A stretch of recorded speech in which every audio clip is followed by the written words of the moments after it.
Selamat siang teman-teman sekalian. Kita membahas aterosklerosis. Apa itu aterosklerosis?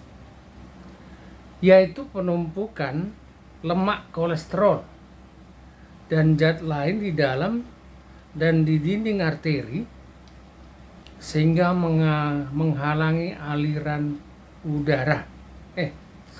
Aliran darah ke udara, aliran darah, ya.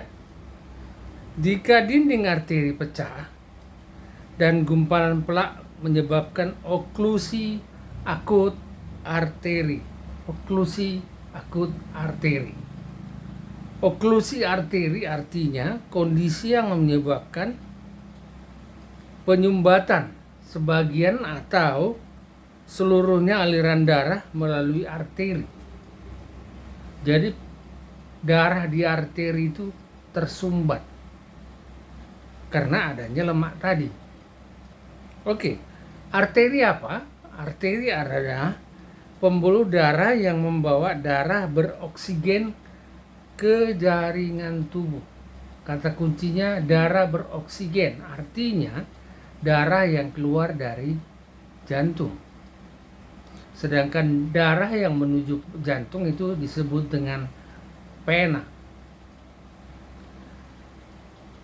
Aterosklerosis merupakan penyebab utama penyakit jantung koroner, yaitu penyumbatan di jantungnya sendiri, bukan di pembuluh darahnya. Bila sudah penyumbatan di jantungnya, maka tidak bisa lagi penggunaan ring atau cincin untuk mengatasinya. Jalan satu-satunya adalah bedah, bypass disebut orang, ya.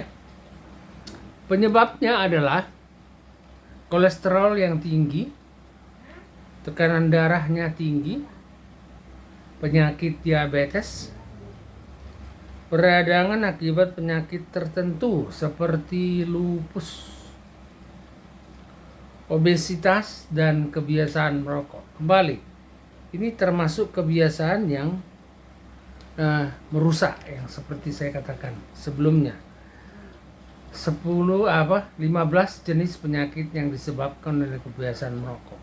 Dan ini termasuk penyakit yang kronis, ya teman-teman. Aterosklerosis.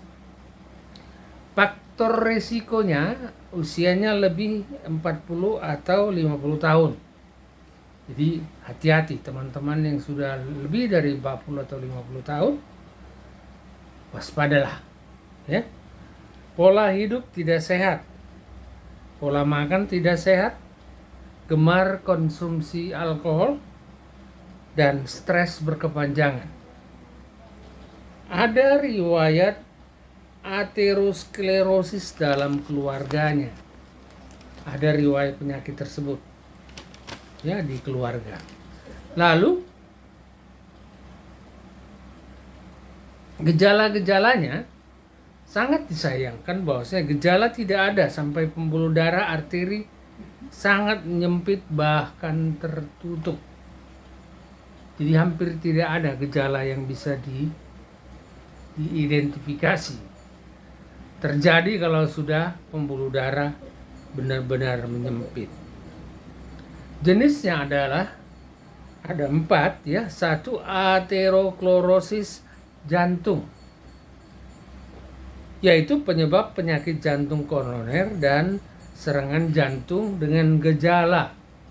Jadi ini penyebab serangan jantung dan jantung koroner, ya. Nyeri dada seperti diremas, ditekan, atau angina. Nyeri atau tekanan pada pundak, lengan, rahang, atau punggung. Gangguan irama jantung atau aritmia. Sesak napas. Yang kedua adalah aterosklerosis tungkai, yaitu aterosklerosisnya penyempitannya terjadi di tungkai atau arteri periferi. Nyeri, kram hingga mati rasa di lengan atau di tungkai. Nyeri saat jalan redah bila beristirahat.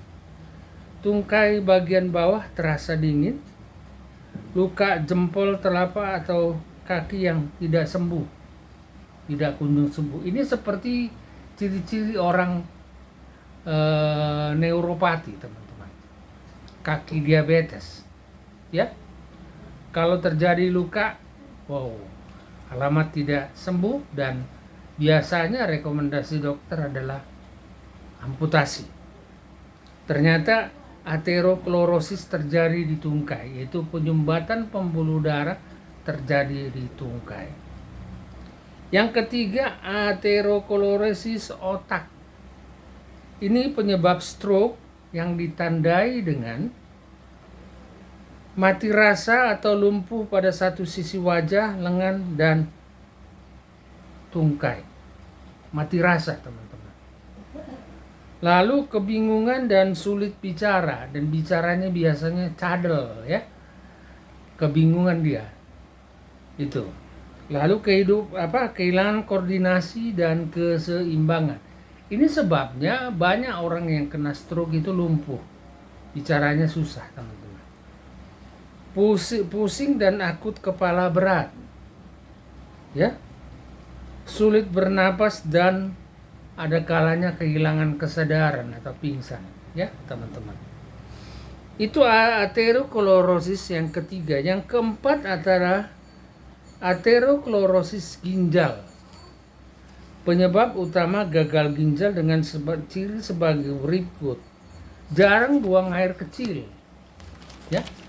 Kalau semakin jarang teman-teman buang air kecil, takut kita adalah ginjal. Kalau sering-sering buang air kecil, terutama malam, itu diabetes. Mual yang terasa terus-menerus. Tubuh terasa lelah dan sering ngantuk. Tungkainya membengkak. Bingung dan sulit konsentrasi. Mirip juga dengan penyakit stroke tadi. Sesak napas dan nyeri dada. Ini mirip dengan aterosklerosis jantung, stroke, maupun yang ini, yang ginjal, ya. Jadi itu tadi gambaran umum dari aterosklerosis, teman-teman sekalian. Semoga bisa memberikan pencerahan bagi kita semua.